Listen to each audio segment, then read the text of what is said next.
Good afternoon, everyone. Thank you all for coming in. Hopefully, won't put you to sleep because y'all just had lunch. So hopefully I'm going to keep you guys awake, and ladies. So my name is Rob Minnick, and it's a pleasure to be here presenting to you all today. And I want to start off first my background. So I was a previous owner of an HVAC company, third generation. My grandfather started. In September 2022, I decided to sell the business and embark on a new journey. Proud to say that I'm a trainer at National Comfort Institute, NCI, where I can share my knowledge and expertise with everyone within that industry. So it was September 1991. I was working in various positions in our sheet metal shop for 11 years. I finally got the opportunity to pursue my passion, HVAC design. 6 months later, I took an ACA Manual J load calculation course to get the knowledge and skills to properly do a heating and cooling load. Not the rule of thumb method. What's the rule of thumb method? It's good? 2 fingers? Yeah, so roughly 500 square feet a ton. Is that going to work? Maybe, we don't know. Or you would have to walk out to the street, stand on the curb, hold your hand up, see how many fingers covered the house, and that was the size of the unit. True story. So I rehearsed this in front of my wife, and after several times of doing that, she's like, "You keep saying that. Is that really true?" I was talking to my father last week and was going over my presentation with him, and he's like, when your grandfather went out and sized equipment, he didn't have to get out of the car. He just sat in the car and held up his hand and decided what size system he needed. Yes. So fast forward 8 years later, it's August, so middle of summer. I'm from Maryland. It's 1999, and I get an urgent phone call from my service manager. Any of you that do HVAC design, sure you never had those calls, right? The housing development where we did all the HVAC systems there, and I was the designer. So they're like, "You need to go find out what's going on here." I said, "Well, what was the complaint?" The homeowner said the top floor is hot, feels like a sauna, and the basement is cold and feels like a meat locker. Y'all ever heard that one before? Yeah. Sure you hear it a lot. So I went out, met with the homeowners, let them know that I'm going to do a thorough inspection. They had 2 systems in the house, one on the top floor, one in the basement for the first floor and basement. So I went and checked them both. I took static pressures. I also got delivered airflow at the unit. I checked the refrigerant pressures and temps. And I also went and measured all the airflow on all supplies and returns. And everything was working the way it was supposed to be working. So I went back to the homeowners. I let them know that the systems are operating per the design and mechanical specifications. Perplexed, the homeowners said to me, "If the systems are operating correctly, why are we sweating and why are you sweating?" Great question. Like, something else is going on in this home that I do not know, though I will do further investigation and find out what is happening, and once I find out the solution, I will let you know. Went back to my office, had all my data with me. I got with my senior colleagues, went over it with them. I'm like, "Do you see anything here that I missed?" They said, "No, everything looks great." And we're stumped as well. We have no idea what's happening in these homes. I said, well, that was very helpful. 6 months later, I receive a postcard from Comfort Institute, not National Comfort Institute, Comfort Institute. And it was inviting HVAC contractors to come to a full-day seminar, Home Performance, by HVAC contractors. So I was intrigued. I decided to sign up and go to the seminar. I went, walked in the room, and they had a video playing. They show a blower door, first time introduced, had no idea what the heck a blower door was. Remember, it's 1999, and now it's early 2000, I'm sorry. 2000 is when I was there at the seminar.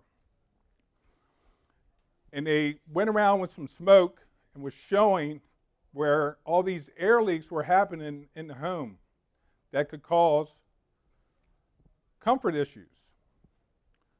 Sat there for about an hour. I'm like, I don't need to be here all day long. I'm sold. I feel like this is the solution that we need on that housing development that I went to 8 years ago. So I'm like, I walked out of there, went to the registration desk, said, sign me up, I want the training. I said, when can you come? And they said, next week. Like, wow, that's awesome. So the following week, they set up to come out, sending out a trainer with the blower door and everything, contacted the customer and the builder, and I said, look, I think I found something. I'm not sure, though I want to give it a shot. So we all met at the house, got the blower door set up. He turned it on, and wow, it felt like a wind tunnel in the house. Homeowners looking at me, builders looking at me, I'm looking at them, and we looked at the trainer, and in stereo, we're like, where's all this air coming from? He said, great question, let's go find out. Grabbed the smoke, and he went up to the top floor, went over to recessed can lights, air coming out of there, attic hatch, air coming out of there. Even went around base trim in the bedrooms, air coming out. Went to the bath fans, air coming out. We started walking back downstairs, and all of a sudden we feel all this air coming up from the basement. Like, oh, what's going on down here? We go down there. Does everyone know what rim and band joists are? A lot of air coming in from the rim and band joists. And of course, the exterior doors. A lot of air coming in. Kitchen fan was leaking a lot of air. And the other surprising part was registers and grills. We went over and checked those. A lot of air coming out of there. Again, as like Ed said during his session, of course, that could be duct leakage. But it's also not sealed at the drywall. A lot of boots get put in, cut in, put your register on it, and assume that it seals it up, and it doesn't. So the builder promised to seal this up. He would have it done within the next week or so, let me know, to come back out and perform another blower door test. So he contacted me, was done. I went out, did the blower door test, reduced the leakage in the house 47%. Customers were ecstatic. They were like, oh my God, no more discomfort in the house. It's very comfortable here. We love it. Thank you for finding a solution. And I was very fortunate that I found that for sure. Because if I didn't decide to go, I would have never known. What's that? Right. As Ed said, right? So that what taught me is that I need to be continuously learning, which you guys and ladies are doing. You're here at this symposium, and we're all learning together, and just continue to keep learning.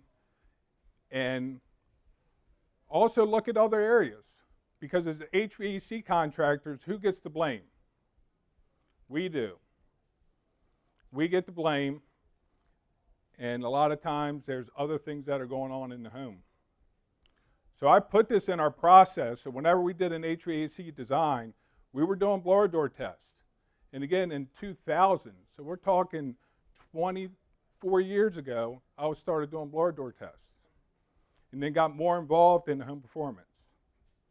And then realized that this goes together, and that's why I'm presenting why home performance and HVAC are one, because it all goes together. And as I will go through in my presentation, so again, the agenda. So why do we do what we do? For the money. All right, what else? Provide comfort. For the chicks. Why home performance and HVAC are one. We'll be going over that. And then we're going to go over an overview of Manual J data collected. And then, of course, the blower door. Question, why do we do what we do? What gets us up in the morning? You all said it, money. For the chicks. The challenge, okay.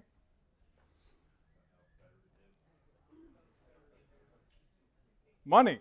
Look, number one, nailed it. You have to. Somewhere to go each day. There's the chick. Nothing else to do. Might as well go to work. Customers need us. Like to work on things. So hopefully it's provide comfortable, safer, and healthy homes for our customers. So by a show of hands, so I know what you all do here, how many people are in home performance? Okay, so it's about a quarter of the people. How many HVAC contractors? Who does both? All right. Thank you.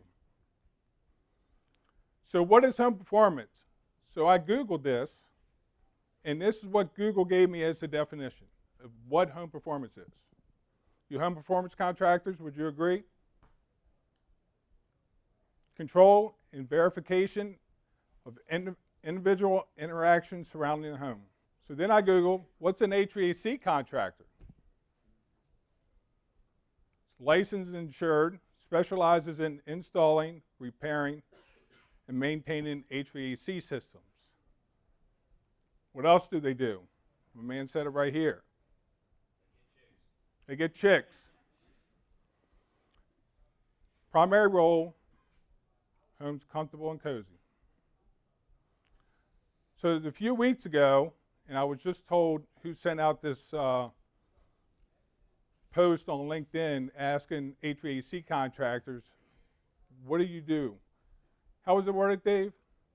What do HVAC contractors provide for their customers? Kind of sum up what they did. And, yeah. I never saw the ending poll of what came in first, but I was watching it, and I mainly saw comfort. Would you all agree? That's LinkedIn. Okay, why home performance and HVAC are one? Manual J data collection and what is needed. So, do you all do Manual J's? Doesn't matter who you're using ACCA's Manual J's, there's others out there as well, as long as you're doing them. Is there a lot of data that has to be collected? I mean, you're dissecting a home, right? And you have to gather all this data. Now, when you go to gather this data, how do you determine what's the R value? You know, what's the U value of the glass? And most of you working in existing homes? Is it label still on the window when you go to do that? There you go. So we had to get the total cubic feet of the conditioned space. Then we have to get the wall square footage. We have to determine the R value. And if there's drywall up, I mean, yeah, we can poke around, put a probe in there between the outlet and the drywall with a plastic device, not a metal. We don't want to get electrocuted. And then we have to just assume. Would you agree? Just trying to guess. Did we got R11 in the wall? Is it R19? Spray foam? Say that again? Nothing at all. Yeah, exactly right. And then what direction they face? I'm sorry. That is the single most hardest thing of the whole process is getting the data from the customer. Amen. Did everyone hear that? She says the hardest thing to get from the homeowner is to know the R value that's in those walls. Builders, I'm sorry? You're exactly right. They're going to guess. How can you not know if you have a contractor build a house, what windows or insulation? Well, builder, yeah, that should even be on the plans. Right. And I said should, right? Okay. Called the company and asked them, you put our windows in, probably have a record. What our value is our windows? He said, I don't know. Wow. Wow. Yeah, it's fortunate sometimes I would have a customer like, oh, I just had them put in like last month or 6 months ago. Well, do you have the receipt? Do you have the original proposal that you signed? Because again, most times, I'm not saying all the time, most times it's going to be on there, right? It's going to have the U value of the windows that were sold on the proposal because they're probably going to give you the good, better, best options. And they would have them. Again, not all the time, maybe a third if I was lucky. But it's a challenge, and we have to guess. And then what else is needed? So as we just talked about, windows, doors, and then skylights. So we have skylights on the roof, which get the most sun of the whole house. And they could just be basic skylights up there. U value can be very low, and it's going to make the load much higher, or they could be much higher in U value and help keep that sun out. Also ceilings, we got to get the square footage, and then we got to go up there and get the R value, which again, ceilings are much easier because we can go into the attic and get it, right? Unless it doesn't have a hatch. Got to cut a hole. Sometimes you have to do that. Floors, same thing. Do we have a floor? Is it slab on grade? Is it over top of a crawl space? Is some of it out of grade? Some of it in grade? I mean, this is a lot of stuff to collect to do a manual J. Would you agree? A lot. And then we have occupants, appliance, and plants.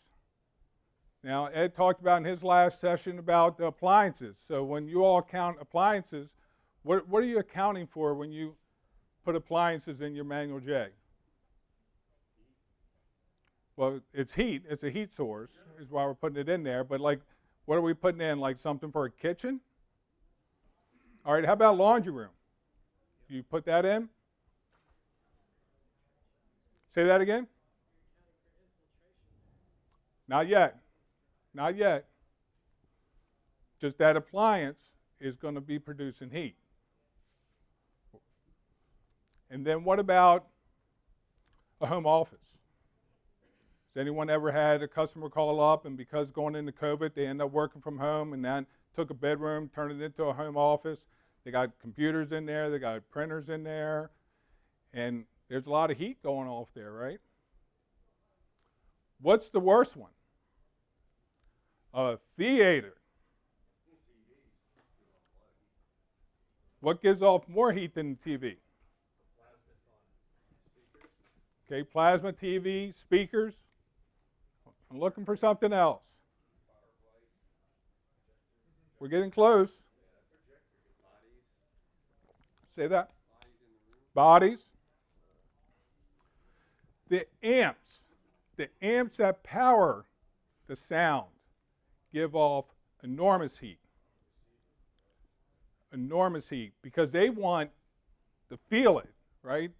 They made a theater. They want them seats moving when they're watching those action shows. A lot of heat. Done a lot of big custom homes. I'm sorry, Wes?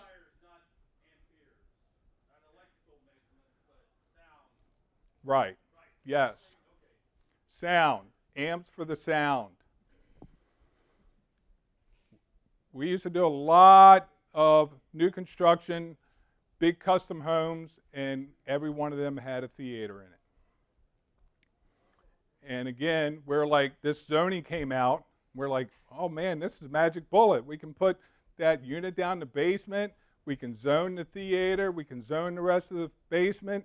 We can zone the first floor. Now we got 3 zones. They got control. They're loving it. Seems like a great option, right? Well, when they go into that theater and they got all that heat happening in there, and it's wintertime, do they want, and the first floor calls for heat, and that unit's putting heat out, do they want heat in that theater? It's already got enough heat. So they have to wait till that gets satisfied for it to switch over to go to cooling. So that was an aha moment for us, that we had to take that zone off and just put a separate system for theaters. So whenever we had a house that had a theater, it always was its own zone. So if they wanted cooling in there, great. They wanted heating, great. No complaints. Make sense? So infiltration rate. So how do we get our infiltration rate? All right, I should have told the home performance guys to not say anything yet, but thank you. But as HVAC contractors, before we learned about the blower door, during my story, so we have infiltration. We got random and uncontrolled air into the home. We got exfiltration, that is random and uncontrolled air out of the home. So there's a graphic just to kind of show you, and that is what is going on in the home. Home performance people, you agree? Just random, all over the place. So, well, yeah, as the rule of thumb, right? 1 CFM in, 1 CFM out. So Acker's Manual J has the Simplified Method, and it has 5 choices you get to choose from. So you got tight, you got semi-tight, you got average, semi-loose, and loose. There's your choices. So how do you figure this out? How do you choose? I'm going to walk in this house. Yeah, this feels about average. Feeling good. I don't feel much air coming across me. I'm putting average.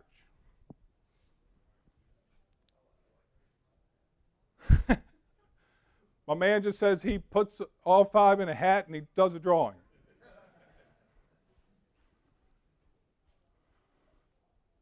So how do you base it on what you choose? What do you? We're getting there. I promise. So again, here's the sheet as Ed showed in his presentation before lunch. So here's our choices, and then you just pick what's the square footage of the house that you're doing, and then pick what construction type, and there you go. Plug that number in. And what do? Pray. That's it. Hope it works. So the next one is a blower door method. So that was my company, and we had logos put on our blower doors, which was pretty cool. It's good advertising. People driving by the neighborhood wondering what this funky door is.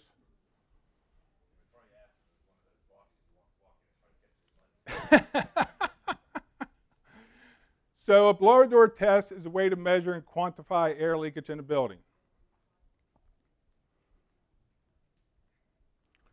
The test is conducted by pressuring or depressurizing the house to 50 pascals. Can also help you fix air leaks. Guide you to where the air leaks are happening so then you know where the work needs to be performed. But it also gives you the actual infiltration rate. Is that what you guys are using, Home Performance? Exactly right. Now you got the true infiltration rate.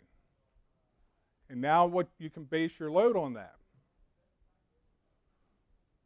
ASHRAE 62.2 recommends that the house receives 0.35 air changes an hour. So what does that calculate to 24 hours a day? How many air changes should a house be doing per ASHRAE? Exactly right. He said 8. So it's 8 air changes. Home Performance guys, ladies, what's the highest air changes you have done in a house?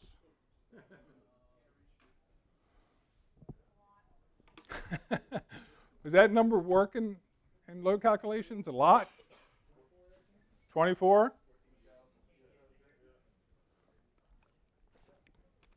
Yes, a lot of air changes.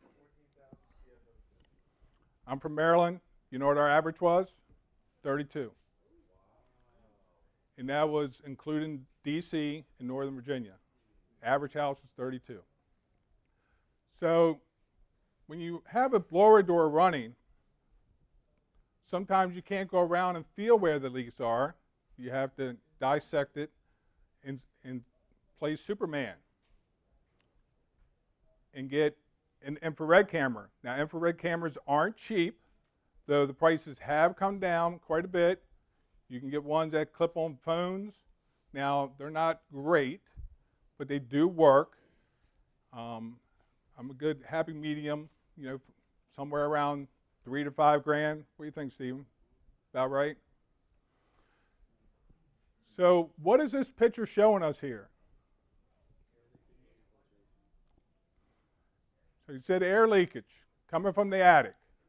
So if we didn't have an infrared camera, we look at that wall like, wall looks great. I don't feel any air. I mean, they are money well worth it. Recessed can lights. You all see recessed can lights? A lot of recessed can lights, especially nowadays in homes. And those things leak like crazy. They say they're building them better.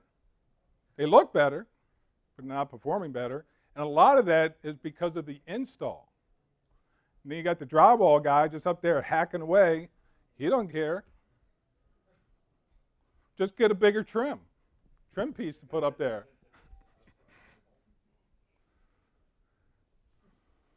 And then again, here's a easy way to seal it. Get the flower pot, put over top of it, and seal it up. Attic hatch. What's attic hatch usually made of? Sheetrock, yes. Yeah, a little piece of 1/4-inch plywood. So, what's the temperature during the summer in the attic? 130? This man said 140? Oh, here in Florida, 140. Oh, even more. So let's go to 145 to make the math easy. And how we make the math easy, I'm saying that because as Ed in his presentation says, we design for what temperature in the summer? 75. So 75 to 145, what's the temperature difference? 70. Okay. One question I ask homeowners, is your attic hatch built like your front door? Because what's the temperature difference? What's the temperature outside? 90. Okay, 90. What's inside? 75. What's the temperature difference? So we got a problem, 15 degrees difference from the front door. And then you got the attic. That's a big temperature difference. We should be doing the attic hatch much better than the front door, right?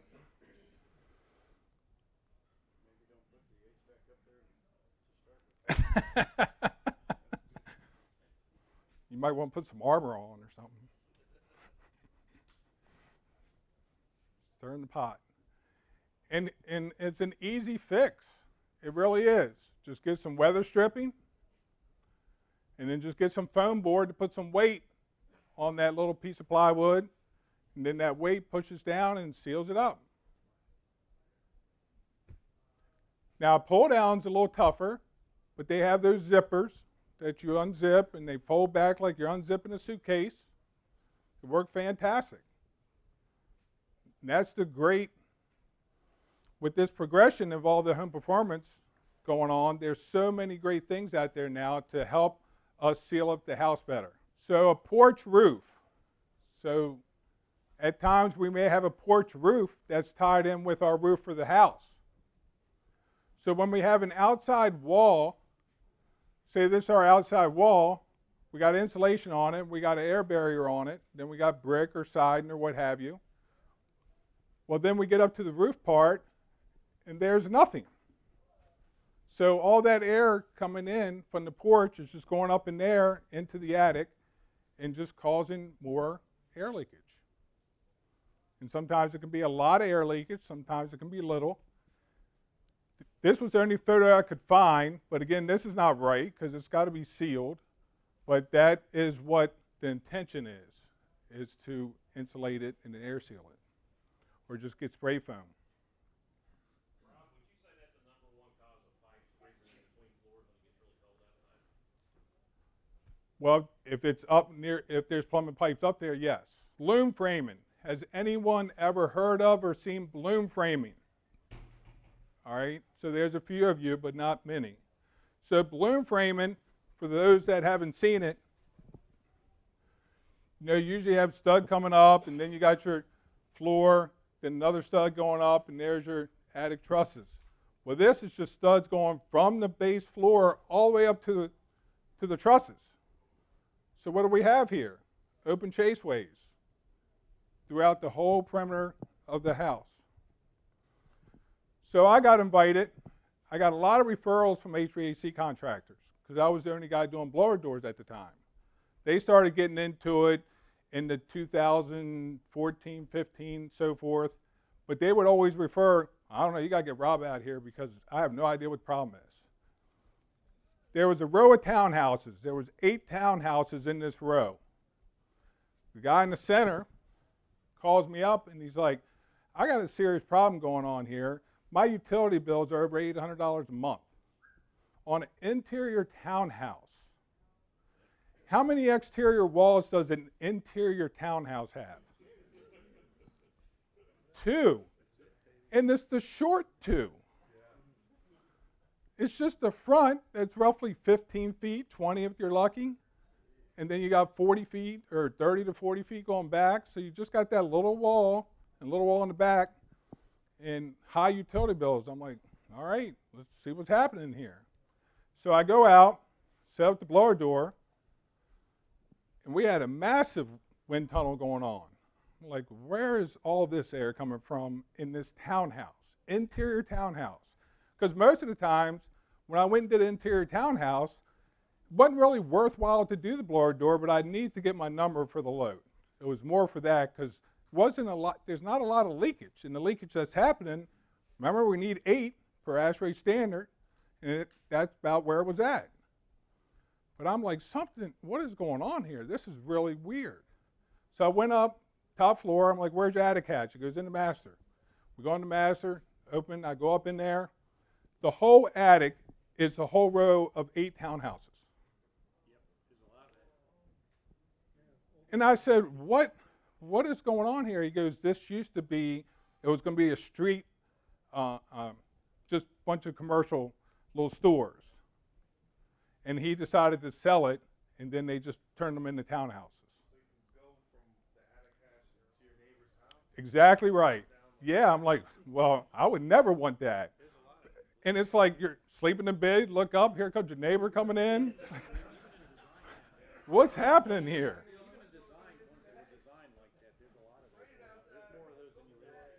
Right. Can't do that in Brooklyn. Because what do they got sitting next to them in the bed?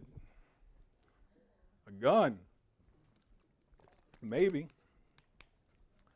I was like, I don't know. I'd have them put up something here. Well, they wouldn't do it. So he's like, I don't have the money to do it. So we just end up air sealing the top plates, and that solved it.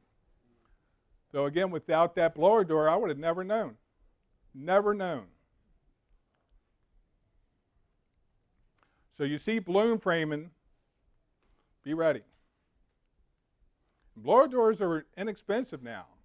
I mean, they were a lot of money. I mean, they're under $5,000. I think you can get one about $2,500. But it'll pay for itself in a short time. Okay, so this picture. So we got white carpet, a white trim, and we got a blue wall. Have any of you ever walked into a bedroom, when you go in the entry of the bedroom and you look down at the carpet and it's dark, but the rest of the carpet's fine? Just a strip.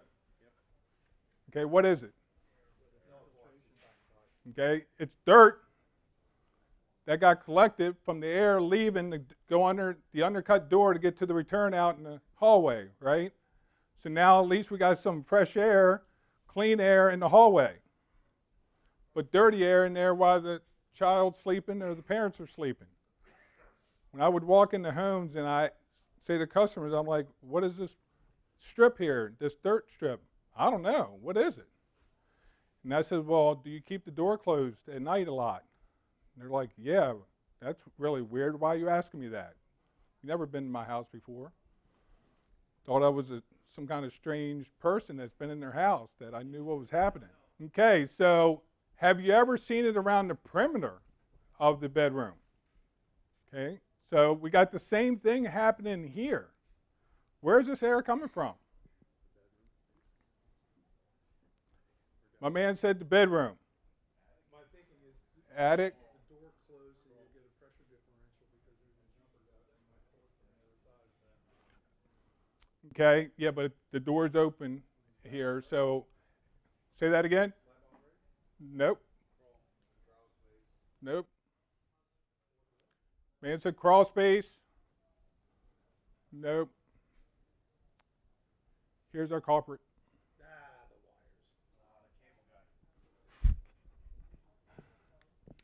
Top plates. Top plates in the attic. How many holes are drilled in top plates from electrician, plumbers, alarm guy, sprinkler guy, stereo guy, HVAC people?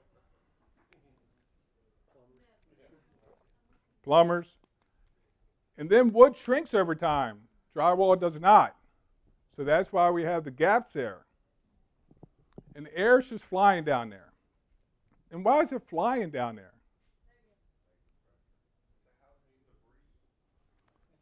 Okay. Remember, what was the temperature in the attic?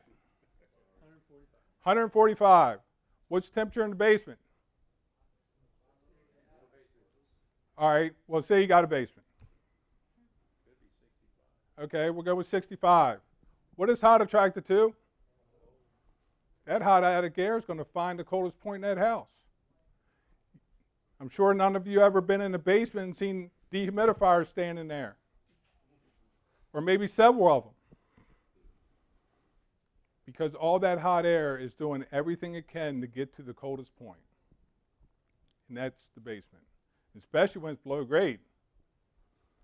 So we have to seal that up and not let that air go there, because where's the air in the attic supposed to go? Yeah, we have vents, and it's supposed to be going out there, but it's like, what'd you say the temperature is out here in the middle of summer? 90. Okay, it's like, I don't want to go out here at 90 degrees. I'm going down there where it's 70. It's like, I'm going to go where it's cold. And as HVAC contractors, we know hot goes to cold. And it's going to go there all day long as it's got open path. You seal it up, it has nowhere to go but out the vents.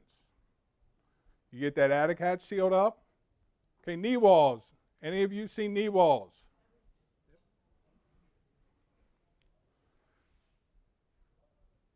What do we see in this photo that's missing? Okay. Well, there's insulation. Okay. This is the knee wall. We got the insulation here on the floor. We got insulation here. So we must have like a bonus room or something up there. Okay. Insulation is like a sweater. Who here would wear a sweater to the North Pole?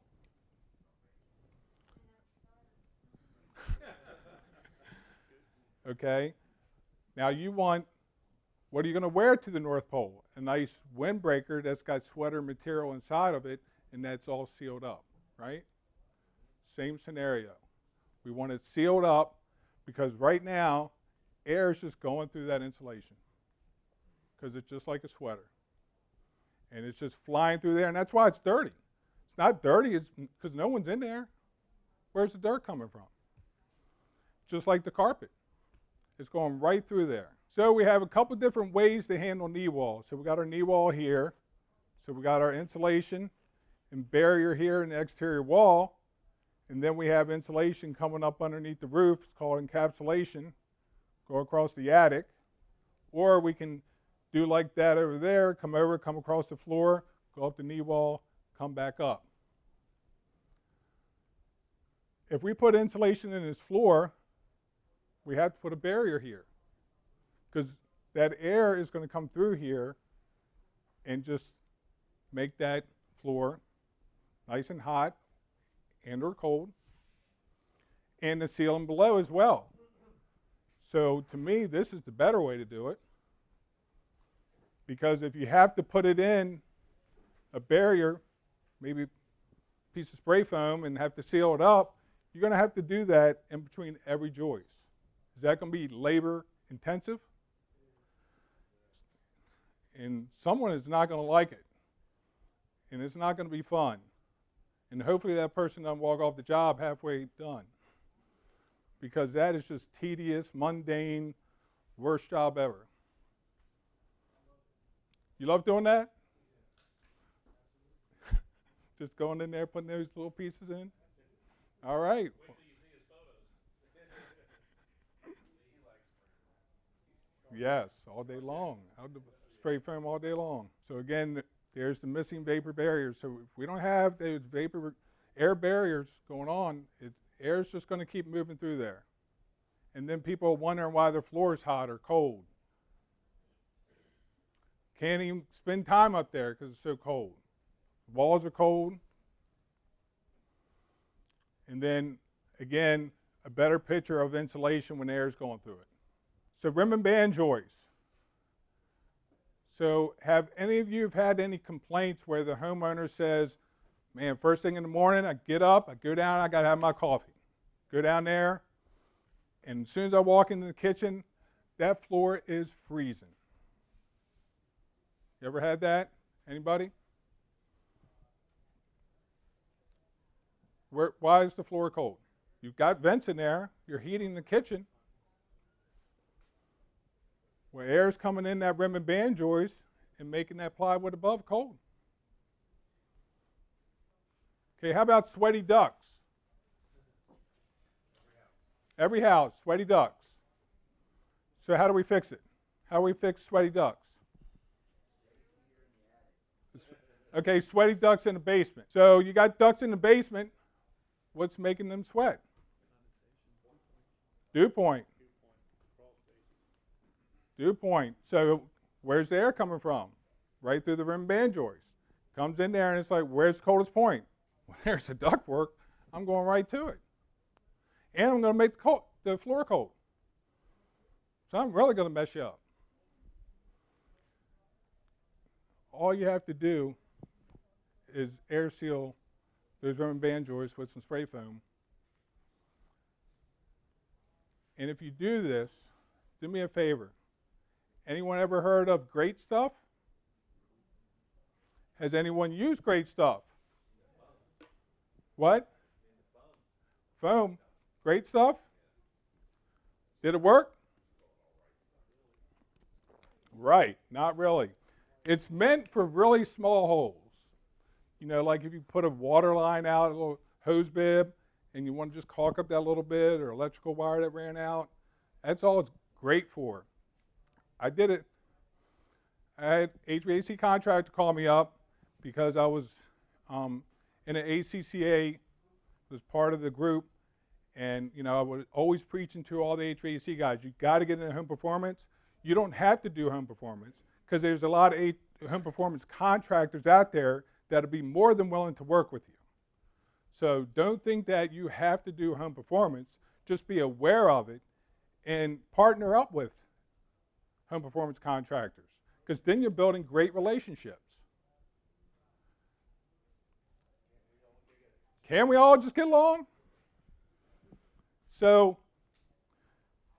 guy came to me, he's like, I got this high dollar guy, big ass mansion, and I cannot reduce this humidity on the top floor.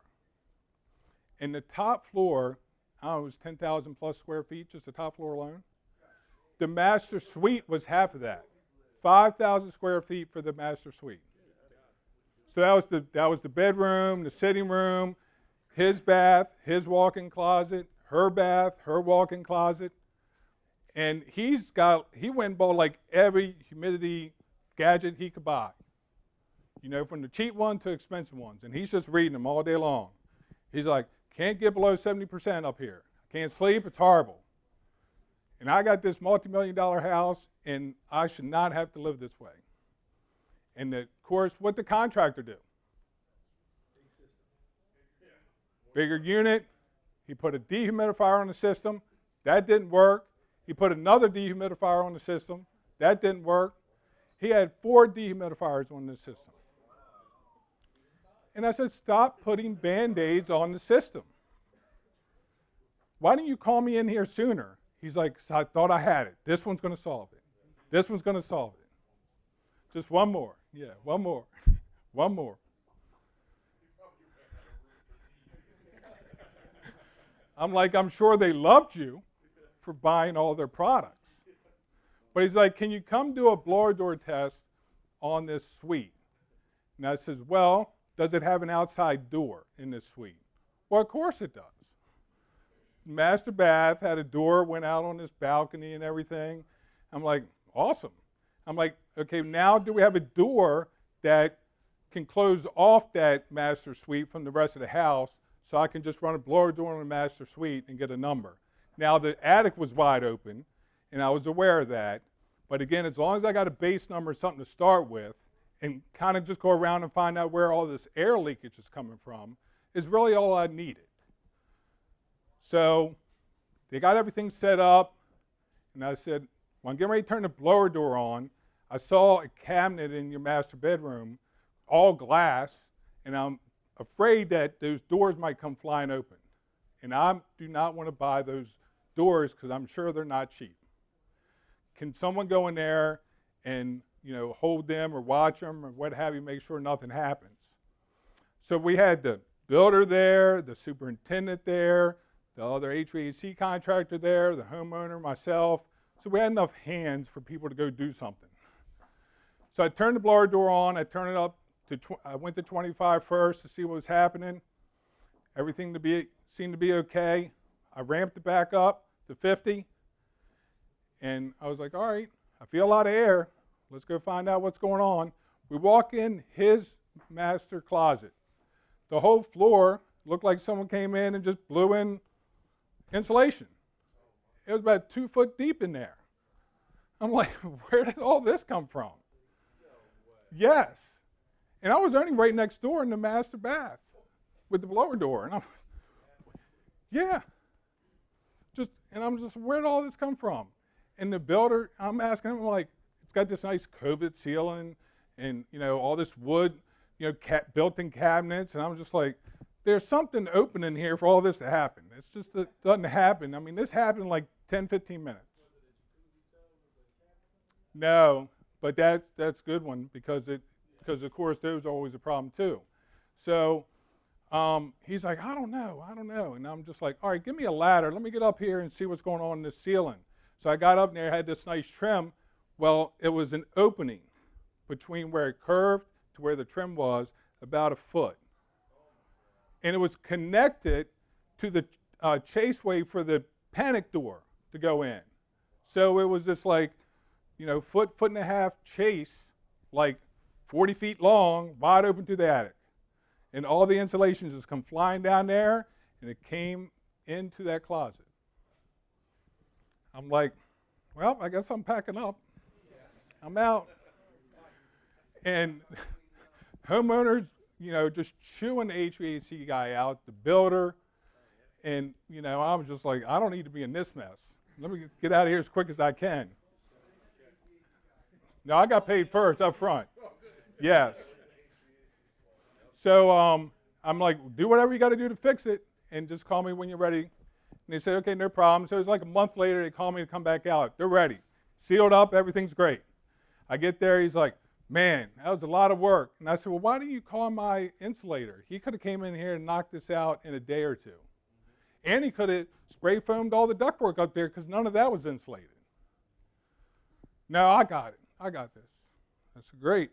So I go set the door back up, get it to 25, and all of a sudden I see all these little orange things coming down. I'm like, the heck is this? And I'm like, what did you use to seal this attic? He goes, man, I went to Home Depot. I bought every case of great stuff. We're in a multi-million-dollar house, and you're buying great stuff to seal their attic? Are you kidding me? Right. I'm like, the problem is it's not great stuff. And not for an attic that's huge. And, of course, the homeowners start chewing them out again. I'm gone. I'm out.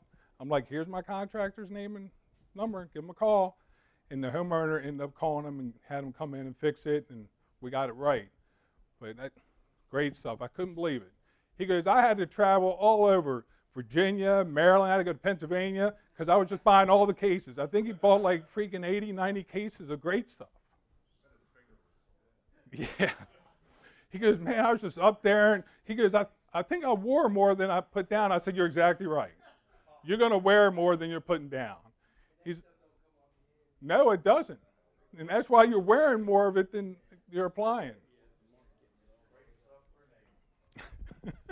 Okay, soffits. Always keep an eye for soffits. Because again, we're connected at a wall, an open cavity here, and then it all of a sudden gives us an eye open to the attic, so we bypass the top plates. We can get around that and just go right on up in there. So then we just seal the top of the soffit. Okay, bathtub drains. They like to cut big holes. Okay, so I got another homeowner. I trained a few guys to do blower doors, so I wasn't out there doing it. And so he went out and did this blower door test, customer's home. And then a few days later, he's got the presentation, but he calls in sick, and it was set up to go out there and meet with the homeowner to go over the results. So I'm like, all right, I'll go out there. So I go out there, and it's just a single story on a slab and then a Cape Cod above. And so I go out there, I'm going over with them. I'm like, we're mainly going to seal up, the attic and the knee walls and so forth.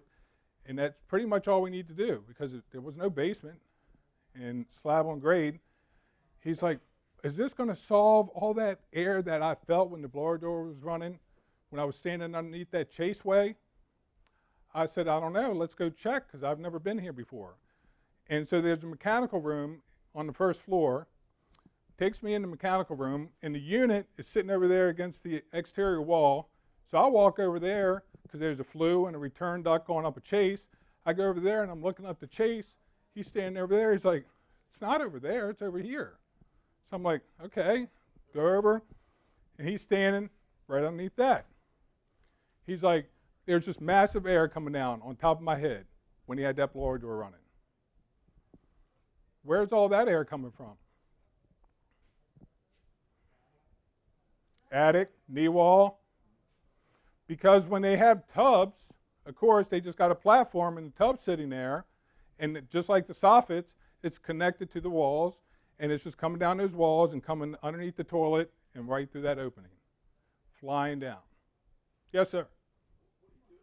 Brand new construction, like double wide trailer, and you do a door, and the linoleum starts to lift up. I sent it to Bill's phone. I was like, I dance. I think it's the coolest thing ever. dude, I freaked So I don't know if you heard him. He said that the linoleum on the floor of a double wide trailer started lifting up when you were running the blower door.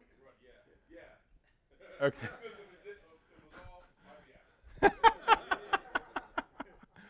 So what did you do? Left? He went and got some great stuff, right? Yeah. Sent it to the grapevine. And I failed him. Code compliance, you know. Yeah, things happen. Yeah, not my problem. Yeah, there's a lot of interesting things for sure when you're out there, and you guys that are out doing this stuff, you see this every day. I don't even know if I was a nice guy. I didn't know what to recommend him at all. I was like, vapor barriers probably con or something on these trail. I don't know. Yeah, I'm sure. You ever crawl under those? You ever crawl under them? It's not pretty. And you better suit up, or you're going to have to get some new clothes. It's a lot better to have the floor dance than if you're in a house that has a drop ceiling and you forget to remove one tile. Drop ceilings are hiding some kind of foe, and I've had twice the drop ceiling collapse in the kitchen. Yep. All they saw were elbows and the bottoms of our feet, and we ran as fast as we could.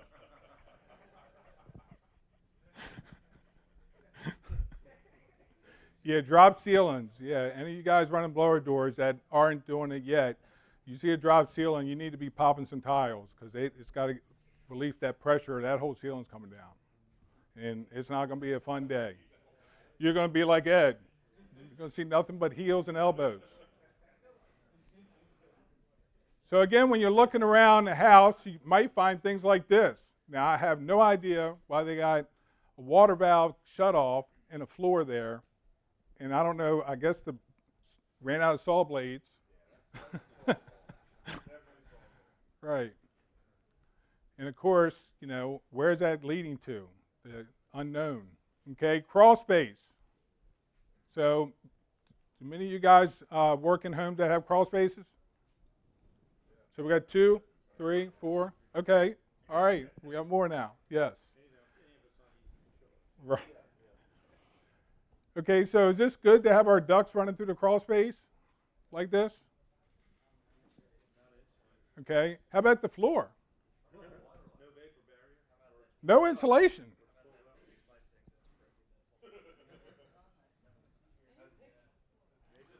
Okay, we see the dirt down there and we see some moisture, right? So where's that coming from? From the ground. So what do we want to do with crawl spaces when we see this? Burn them.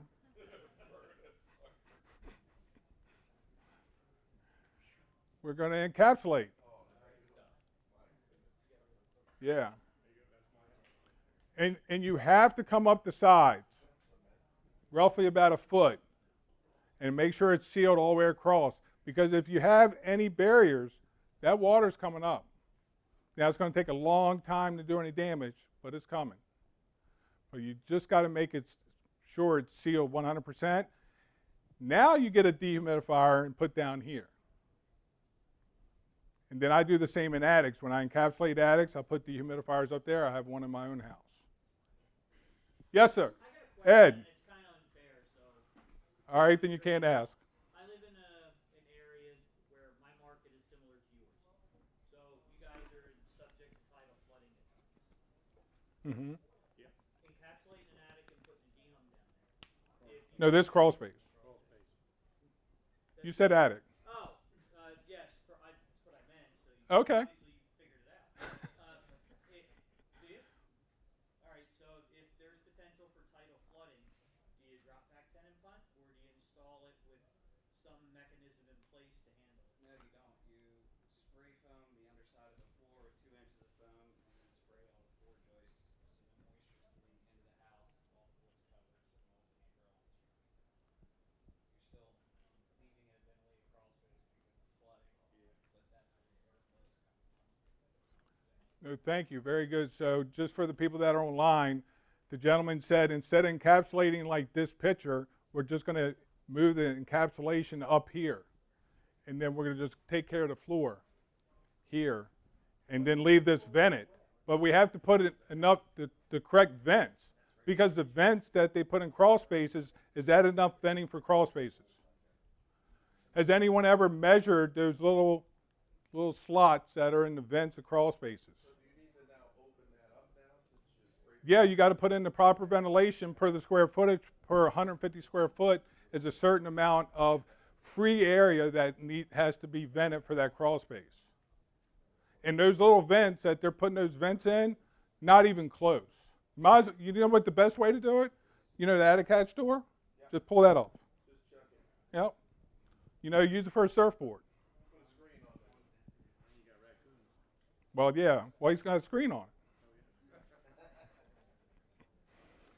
But yes, you can just do it, you know, just move it. Just move your thermal boundary. So you just have to determine where's your thermal boundary going to be. And you have to look at the whole perimeter of the house. Where am I bringing it up so it's all sealed? Though again, we start getting the house all sealed up nice and tight, we got to take in, it has to do a minimum of 8 air changes. So if I start sealing this thing up really tight and I get down to 4, then I have to start introducing.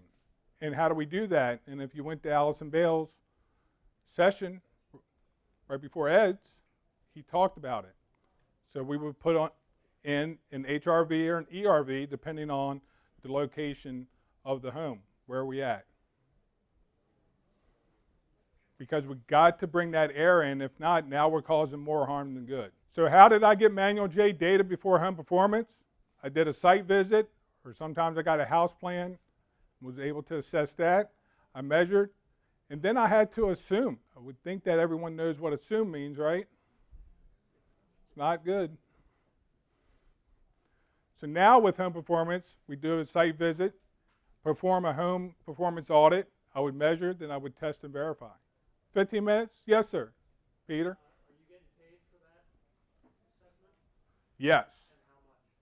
And how much? $400 if it's one system.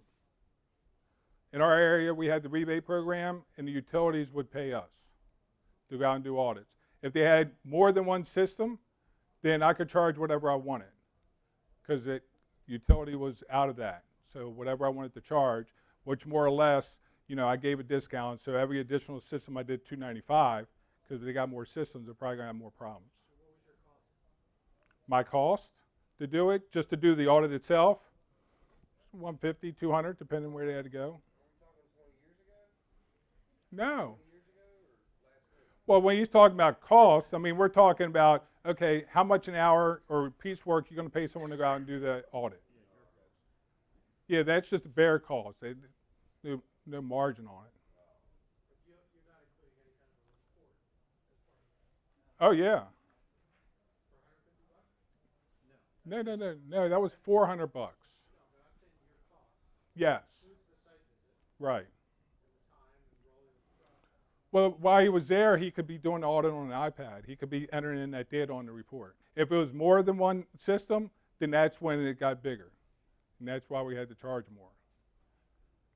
Though 80% of the jobs would get sold, and then that price would be large. I mean, right before I sold my company, I just got done doing a $100,000 job. One house. Because we had to rip out the whole ductwork system and everything in the attic, air seal and insulate. The whole house needed to be redone. But she wanted it done right, and she was on the water, so she had a lot of wind coming in. So here's an example of a townhouse we did. Got called into, again, another referral came in. So this is in Baltimore, 5,775 square feet. Pretty large townhouse, isn't it? Customers' complaints, high bills, hot and cold rooms, and no airflow. They just bought the house, and because the remodel bought the house and did some renovation, then he's the one that sold it. And as you can see, he put this whole big addition on the back. Top floor, third floor, no addition. So you got the second floor, first floor, and then the basement below grade. So the equipment size that was in this home had a gas furnace and AC system for the base, first floor, and second floor. So we had heating, 90,000 BTUs, cooling was 4 ton. Yeah, 6,000 square foot. 4 ton. But it ends up being 6 ton because the third floor had 2 ton. So we got 6 tons for this house. 10 kW heater. So house totals 124,000 BTUs, 6 tons. So that's what the house had existing. So then, because I did a blower door test, but I wanted to run this scenario. If I run a manual J and I was at the house and I assumed that it was loose. I'm going to use loose in this scenario because the blower door, you'll see in a minute. Existing equipment again was the 124 BTUs. The simplified loose came up 178,000 for heat. Cooling came up 10.4 tons. So here's manual J just to prove the load. You can put the infiltration rate in, the simplified loose, pick there, 10.4 ton. So again, here's our charts. We're over 3,000 square feet, so it went down to loose, so it's using 0.65 for heating, 0.34 for cooling. So I ran a blower door. There's the new heating, 218,000 BTUs for a freaking townhouse. 11 tons for cooling. Again, blower door. I heard someone have a large number. What was the large number? What? So this was 10,000, but all you can put in writes off 10,000 won't let you put any more. At least when I was doing this. This was 2014. So there it is, actually running 10,700.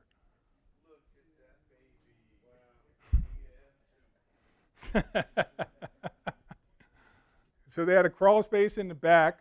Duct's not insulated, just laying there in the dirt. Floor is not insulated. And sorry, couldn't get a better picture. Yeah. Demo. Just left there. The duct is disconnected off the supply trunk.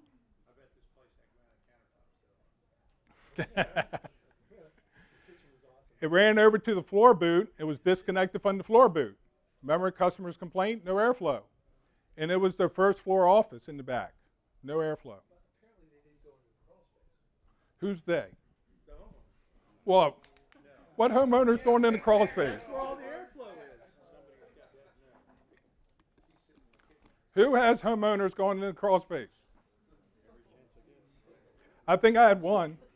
So we worked with the customer. We encapsulated the crawl space. They had to dig it all out. We encapsulated it. We removed the first and second floor back off the rooms because there was 2 rooms in the back, first floor office on the first floor, and a master suite over top of it. So we took that off the load and installed a ductless split system for the first floor and second floor back rooms. So here's the layout, basement on the left, first floor, and then second floor. So in the green, we had to do some ductwork modifications and put in a new system, and then those are the 2 rooms in the back that got the ductless systems. And of course, the third floor, we never needed to touch because there was not that, there weren't complaints up there, like the complaints that were on the basement, first floor, and basement. So, and by that time, they ran out of money because it wasn't cheap. And there's the third floor, and it was left as is. Got that all sealed up, and we got it down to 7,500.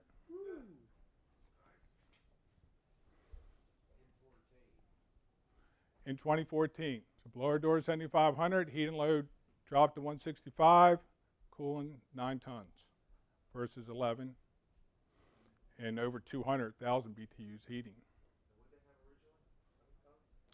It was like 218 heat and 11 tons. So opportunities for existing homes, it shows we're quality-focused contractors when we're going in doing this work. It reminds us of the minimum metric that we as HVAC and home performance contractors are to perform. The HVAC industry guides this effort because, again, they're the ones providing comfort, and most of the time home performance contractors are pulled in because of a comfort issue. Would you agree, home performance contractors?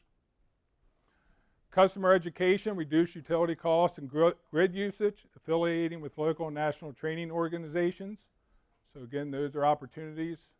Challenges, educating consumers to understand the value of home evaluation audits and quality insulation. So we have to educate them. And sometimes that takes some work. And can we keep the hurdles low enough to not be a hindrance with providing the needed solutions?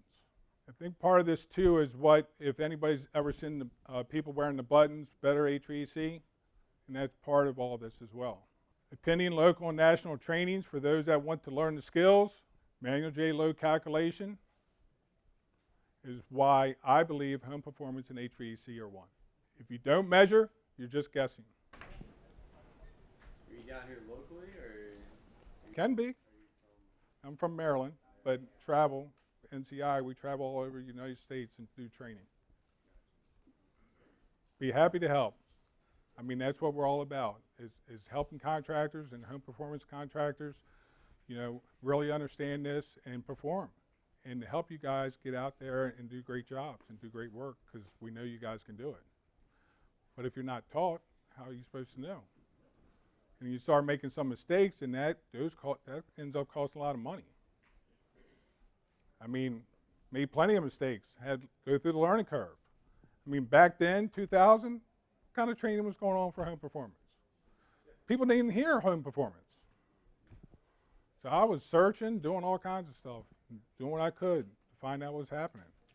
Utility company had some training, but that was utility training, so you know what kind of training that was, right? It was some. I can't diminish it because I got some movement to where I am today. Any other questions? No?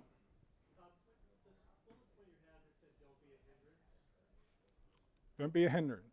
Well, let's go back to that, because there's more to that. Enough not to be a hindrance. Because, again, when we're talking with homeowners, and I'm sure you guys never run across this, when you're explaining to them these issues and concerns that you found, do they sometimes not believe you? They think that you're trying to sell snake oil? That's the hindrance. You're the only one bringing it to their attention. Exactly. And that's what what do they say? Well, the other 10 guys I had here, yeah, no one else said this. They said all I need to do is get a new unit. And if you have any questions, you want to, please come to me. I'd be happy to help you. And thank you so much. I appreciate it. Thanks for watching. If you're willing, give this video a thumbs up and drop us a comment. Don't forget to hit that bell icon to stay updated with all of our future videos. And as a quick reminder, HVAC School isn't just a YouTube channel. Dive deeper with us at our main website, hvacrschool.com. Curious for more knowledge on the go? We've got you covered. Tune into the HVAC School podcast, available on all your favorite podcast apps. And while you're at it, join our thriving Facebook group. Also, don't miss out on our free mobile applications available for both iPhone and Android. We're all about community. For techs, by techs.